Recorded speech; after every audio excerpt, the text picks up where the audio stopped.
Hello and welcome back to the Bright Founders Talk podcast from Temi. Temi is an international software development company that designs, builds, and delivers software for sustainable businesses and promising startups. My name is Chris, and today's guest is someone who has explored a wide range of industries and is now using the knowledge gained in the progress to help others get started with their own startups. Birkir Veigarsson, I think I didn't say it that very well. I practiced before, but welcome to the podcast. How are you today? Or you could help me. What's your last name again? Just if you could correct me. I'm good, thank you. It's Birkir Veigarsson, but like I said, Icelandic, and I know it's a tough one, so I'll let it slide. I'll get there. Yeah, I'll get there. You are the first Icelandic guest, so yeah, no pressure. So before we get into the podcast, got a couple of warm up questions that we always ask people. What time of the day is the laziest for you, and when are you the most productive? Thing is, this is actually not about time for me. It's about being in flow or not. It usually depends on being in the work mode or not. It can be any time of day, but I would say kind of statistically, I mean, usually, of course, between 5 and 7 in the afternoon are the laziest. Yeah, I mean, after lunch, I crash 3 p.m. something like that. It's terrible. When you were growing up, what did you want to be? What was your dream? I didn't really have any fixed dream, but however, I I was just always chasing what I found was interesting, and it went a lot. Usually it was something around science. I think I went in many different fields of science that caught my attention. Medicine for a long time, but then converted to engineering. So yeah. Okay, you realize medicine is quite intense. Yeah. And my dad is a doctor, so of course that maybe sparked the interest as well to begin with. And finally, what job or industry would you like to go into that is completely different from what you have done before? This is a tough one. Completely different. I mean, one thing I can say for sure is that, many others, I really, really enjoy working with other people, helping other people. I would want to be able to give my time more to basically those in need, whatever that might be. I think that would be something completely new for me. Okay, nice. Any particular sort of group at all? I don't know whether that would be, people. Well, at the moment I'm a dad. I have a young daughter, and I'm really curious about basically mental health of children, for example. That is a vertical I would really like to explore personally, without thinking about financial gains or anything on the other side. Yeah, that'd be interesting. How long have you been a dad for, by the way? 2 years. 2 years, okay. All right, so it's getting easier now. You're over the hump, I imagine, if there is one. Like I said, you take one day at a time. All right, brilliant. Now, I wanted to go back to just before your studies at university, because I thought it was really interesting for me personally. You were involved in the production of a short film. And yeah. Could you tell me what happened there? What was that about? Yeah, so basically you could say in university. So I studied basically mechanical engineering. So in our bachelor's, we were obsessed with building things. We were always just playing around, building different things. Everything from robots to, sensors to whatever we thought was interesting at the time. And one of the projects we had was to build a high altitude balloon that we wanted to actually send up to the stratosphere, and we wanted to measure the radiation over Iceland and gather a lot of data and just do it and find it again, which of course is not an easy task. So we built that from scratch. We even built our own Yaki antenna at the time, and actually programmed the GPS as well. And basically when the time came and we were going to do it, one of our friends was studying, he was becoming a director, film director. So he asked if he could do a short film, and that's how that became a film. That project. Was it a success with the balloon in terms of you collected data and everything? I suppose I should watch the film, find out. It was probably the only day in Iceland there was no wind. I mean, this rarely happens. So I think we waited probably for 4 months to kind of catch that window. And it was a success. And you can see by the video, it was a magical day as well. Oh, brilliant. Okay. Very nice. So I've only done it personally with a helium balloon on my birthday. I think it was my 18th, where, put a little note on and then sent it up. And then it ended up in France, and someone called me in French and they said, I couldn't understand what they were saying, but then they rang back later with their son or daughter and they told me it was in Nancy or something. So yeah, a little bit less serious than yours, but it's a lot of fun. Same principles apply. So yeah, that's that. I was looking for more wind though, in my case. Now, so you went after this. So you went and studied at university, and what did you study? Engineering, right? So I after my bachelor degree, I finished a master degree in basically sustainable energy in Copenhagen. So I was focusing on fluid dynamics, thermodynamics, and basically that, you could say. Nice. So, did you know you wanted to study this before you went, or was it something you just kind of fell into? Can't really say I knew it, but I was pretty deep in mathematical modeling, and I mean, energy has always been fascinating to me. So yeah, I knew I wanted to explore the area, but studying one thing does not mean that it's the same thing working on that field or in that field. So I would say, I had a good hunch. It was the right call to do at the time. Yeah. And because you studied in Denmark, I'm just interested, would you recommend studying abroad? Is that something you think was beneficial for you personally? Yeah, I think everyone should do it. I mean, just to get different perspective, it challenges you in a different way. Picking up another language is good for everyone. I mean, it's not easy, but your horizon becomes so much wider. So definitely, I would recommend for everyone to try it. Was it Copenhagen? Was it? Where did you study? Sorry. DTU, Technical University of Denmark. And while you were there, did you come across other business-minded people? Did you start discussing that with your classmates? Yes, I would say so. But I think I was always one of the most business-oriented still in the group. But I mean, it depends. I mean, like I said, I've always, we will probably get to it later, I've always kind of go on my own path somehow. But I, for example, met few Norwegians that were quite adventurous and willing to do things, and we discussed a lot of different ideas. So for sure. But I wouldn't say I met many, but I met some, definitely. All right, cool. Now, so after you graduated, it seems like you were trying your hand at a few different things. Were you just exploring what you thought could be interesting, or did you want to sort of gain a lot of experience in different areas?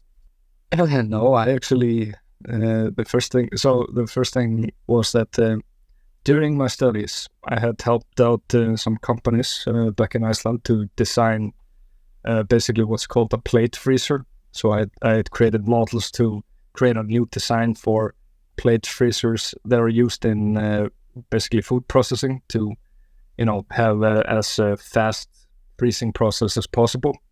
And I was pretty knowledgeable. There was no one really in that field that kind of could replace me. So I just said, all right, I'll consult. I want to stay abroad still. My girlfriend was studying at KTH in Stockholm at the time. So I decided to just move to her and basically continue consulting. And I worked on that project. At the same time, I started dialogues with KTH. So I was just looking for, I was just exploring different possibilities. I was considering to do a PhD, for example. But in the end, I found few projects together with KTH and some companies in Sweden that I was a good fit for.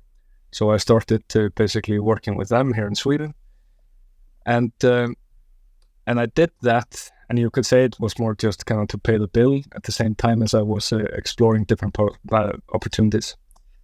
And in the end, I actually got an opportunity where I said, yes, I really want to explore this field. And that was within nuclear energy. Wow. So I was hired by a company to do risk assessment and risk modeling for nuclear power plants here in the Nordics. And I did that for a bit more than 1 year.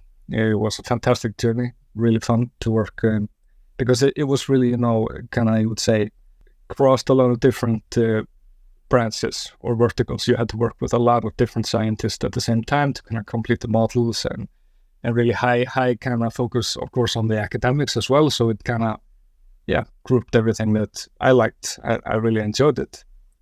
However, the founder or the owner of that company had invested in a hardware startup that was not doing that great at the time.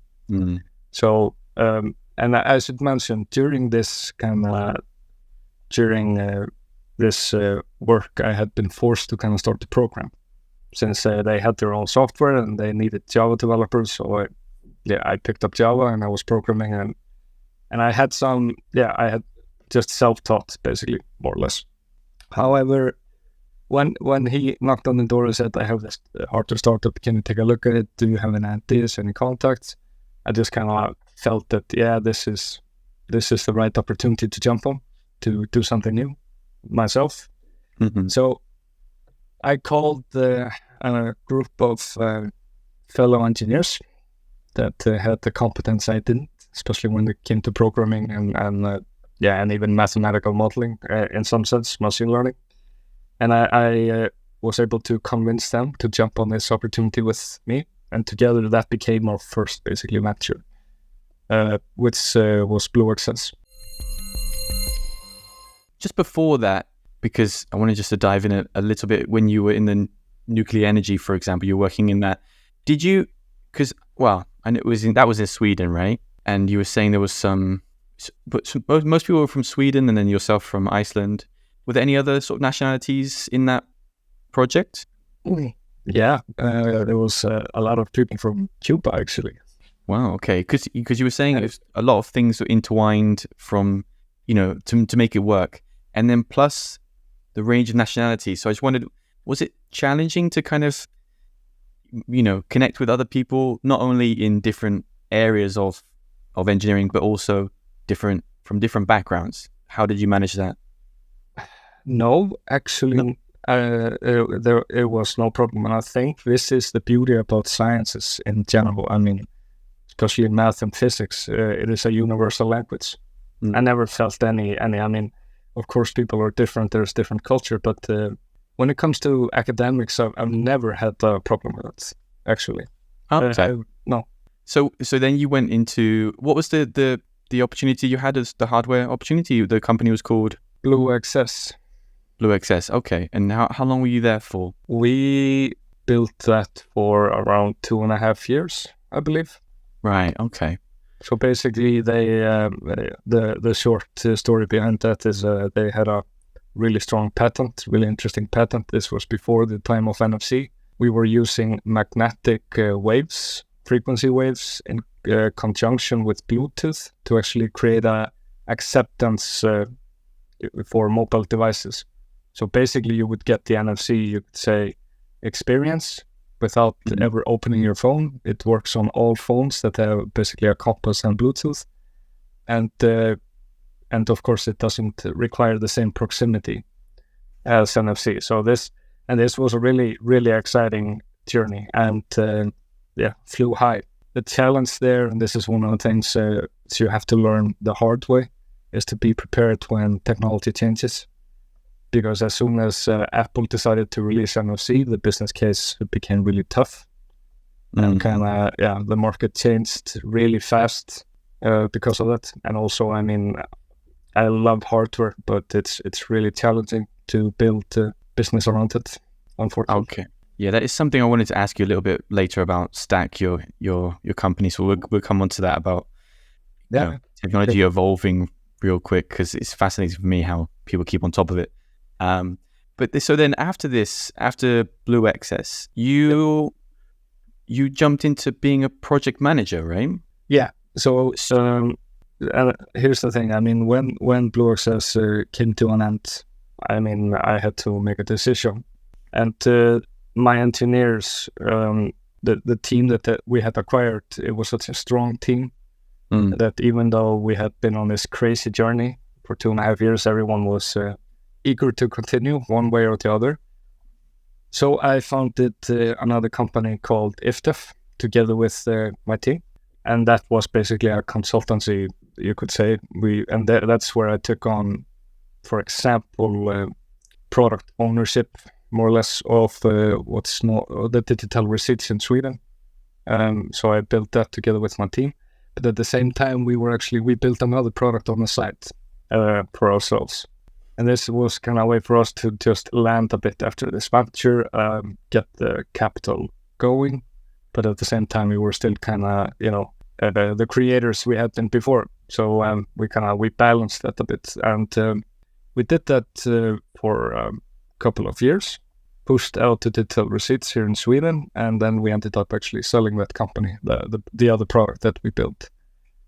So that was actually a pretty nice journey, kind of a bit of a soft landing between the ventures. Well, yeah, you say that, but then, you have two businesses. So I'm just curious, how's the work-life balance going? Are you're going crazy into sort of two different businesses? You're not really sort of, or do you have a lot of leisure time as well at that point? No, I had a lot of leisure time then as well. Wow, impressive. I mean, I think the difference is, it would have been really challenging doing this in the beginning, but kind of after the other venture, our first venture, we had just different perspective of things. And that's also one of the things that you learn, that people, they need to have their own life if this is going to work, and you need to manage expectations on the other end. So I would say we just got much better at that. So this became a good time for us. And when you were a project manager, I think it's interesting because was that the point where you went from, coming from a scientific perspective to more like business minded? You started to think about maybe the user more rather than just the product, like in terms of, I like this, I like the technology, more about like, this solves this problem. So what kind of happened in that point? No, that was exactly that. I mean, I worked really closely with a fantastic person, a founder of a company called FinTech, and he was the CEO then, called Birkir Veigarsson. And I mean, we just got along great, and I got really interested myself in the business model and kind of how we could push out this product that he had had in his mind for a long time. I mean, it was a good energy simply in the room. So I kind of became more involved in the business dialogues in general, which sparked my interest there. Because what we knew from before is that we were really good at building products. We have always delivered products, but we wanted to kind of be more experienced on the other side, because in the end of the day, that's what you need to run a business, right? So make some money. Yeah. We can't only have fun. That's what we realized maybe at the time. But no, so yeah, definitely that's where I kind of pivoted more into the business side of things. So with moving on to Stack, then the company you're the owner, right? What inspired you to start Stack, and what kind of market or niche were you trying to address? Well, like I said, we've ever since, I would say me and Birkir Veigarsson, my co-founder of Stack, we have basically built all of our companies together, more or less. So in the end, our engineers, we were all Icelandic. I should mention that. That has an effect in this story. So they wanted to move home, but we still had our companies here and we had our business here, and I was not going anywhere, not in near time at least. So that's when we decided to found Stack, to have basically a place for them to work and a place for us to just have a base in Iceland. So they moved there, and as our businesses grew and the companies became more, our ownership was kind of moved more and more towards Stack, and in the end we were kind of so it kind of happened a bit more naturally that we created our basically you could say, development company there that today is more a venture company, actually. Starting Stack, what kind of challenges did you come across, trying to grow the business? How did you overcome them? Well, I would say, and this would maybe be my advice to founders, I mean, if you secure revenue streams, then you always have wiggle room to figure out things. That's basically it. So, I mean, in the traditional venture world that we've seen, that you have to raise risk capital, you have to kind of promise things, you're always chasing. If you put yourself in that position too much, then of course you have no way out to kind of manage things. But the way we did this was that we could just easily build this up and decide when we wanted to, solve challenges or when we want to take the next step. So I would say that it's been quite effortless, this approach, since we put all our focuses instead on the companies we're building. Okay. I feel like it's a very Icelandic approach, just kind of everything will be fine, just carry on. Whereas, from an English perspective, is lots of worry and panic. Whereas I feel like, getting the vibe from you very calm and collected, it's just kind of carry on. No, I mean, I mean, trust me, I have panic attacks once a week. It's not that. It's just you need to panic about the right things. I think that's my point. Yeah, true. Interesting. And well, talking of panicking, something going back to what we said before about the industry changing and technology evolving really quickly. How do you stay informed about the industry trends and that emerging technologies that might impact Stack, for example?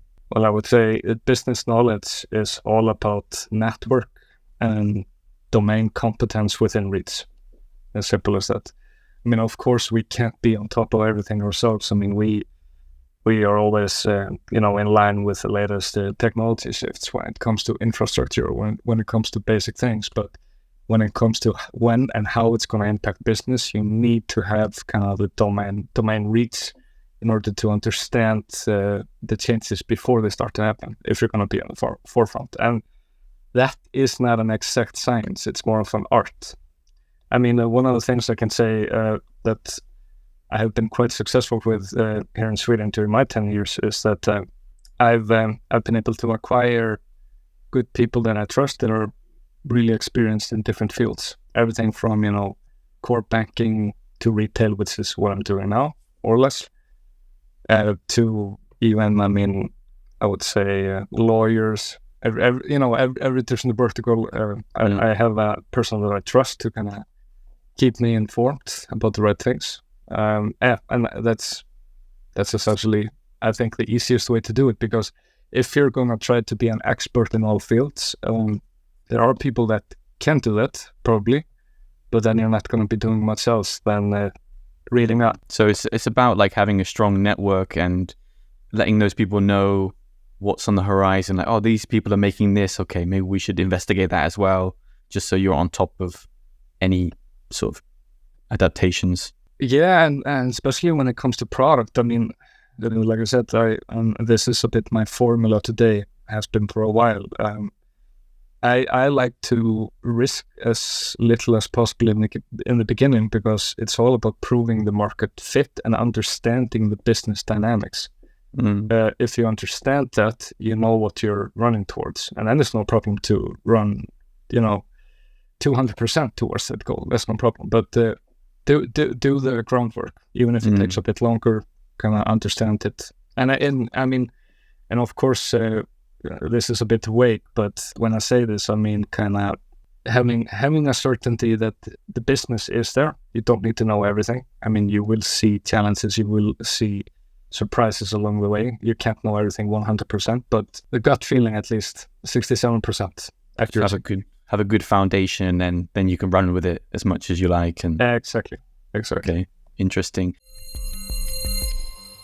Well, tell me a little bit about your other current business, or the one you have co-founded, Focalpay. What does the company do? Yeah, so Focalpay is actually, I think one day I will write a book about that. It's in my opinion, one of the most interesting things we've done to date. So essentially, this is my collective experience, I would say, the past 10 years in the FinTech and the retail industry. And I've been more on the FinTech side. So as early as 2017, I had a discussion with my co-founder, who then was the CTO of Swiss in Sweden. And Swiss is the mobile scheme that is used, basically, as the real-time clearing and settlement platform that is used by over 90% of the population. One of the most popular payment methods in Sweden, you could say. Mm-hmm. And I got the task, or I was working on a product to kind of get adoption of this payment method in store rolling. And for some reason, it was really challenging. I mean, you had all the consumers that want to pay with this method, but however, on the other side, it was really hard to get the merchants to move and actually integrate and support this. So I started to kind of look only into that problem and was just wondering, why is this such a challenge? And when I had done my kind of investigation, I saw a few things that were quite obvious once you actually dove into it. I mean, there was no really business case for the merchant. There was really high investment cost. They had to go through third-party channels to get it. There was long lead times. There was no guarantees. Everything was basically talking against the innovation. But still, at the same time, everyone, both merchants and consumers, agreed they want it in place. Basically, we founded Focalpay to create a platform that could introduce new technologies into retail in parallel with existing infrastructure, in order to basically completely minimize the risk from the merchant side and just spark innovation in a new way. And this essentially evolved, and I should mention as well that in this company I had the fortune of getting two other co-founders with us, who were the former kind of CEOs of one of the biggest retail companies here in Sweden. So when we kind of got the real retail competence in the company, we could actually create our market fit. And today the platform has evolved into basically, doing everything a retailer needs.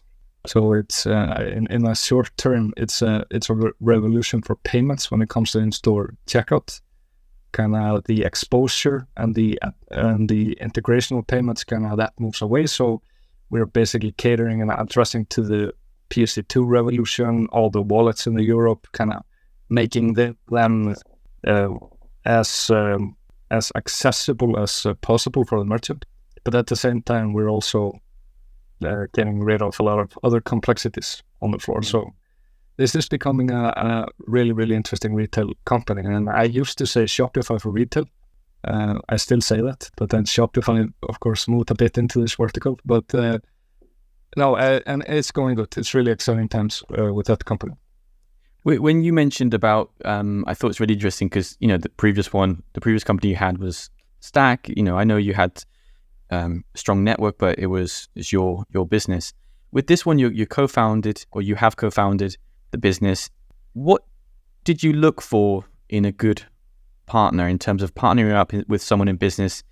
Did you look for someone who has something you don't have, or is it more about just the chemistry in terms of making decisions, or someone completely opposite to you? How do you find a good partner? It's actually this is a bit tough one, and I think I'm going to try to answer it in a bit structured way. The first thing that I look at is people that complement me, that have something that I don't have, that I think is needed for the business. That could be they are more operational, they are, they have the more domain knowledge, they're better sellers. I mean, something that the company needs in order to take off, of course. However, when it comes to working with people, and I usually say this is something that I think everyone should know or think about. You don't truly know people until you've gone to war with them. That's kind of what I mean is that's where you see basically when they break, what they can take, how the dynamic can suffer through the tough times, because essentially that is the most important thing. In the end of the day, everyone is friends when the company is going great and the money is just streaming in. I mean, that's not really a challenge.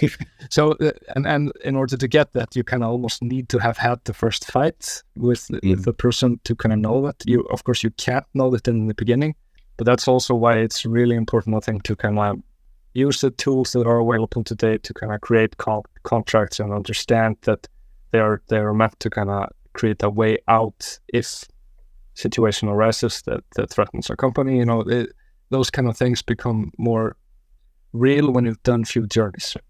But if you have a friend that you kind of known for a long time, of course, it's higher likelihood that you already know kind of where the limit is.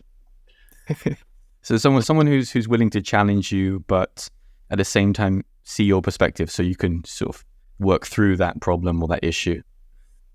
Yeah, but like I said, in the beginning, it was probably more like that. But today, I actually just want people to challenge me. I mean, in the end of the day, what should decide are facts. And you should always keep the company's best interest. That's number one. I mean, that's where everyone wins. That's where your investor wins. So it doesn't really today matter if I have someone that tells me I'm an idiot every day, as long as they have valid arguments for it. You know what I mean? There's a difference. And of course, you need to kind of let go a bit of the echo and start thinking in a different way.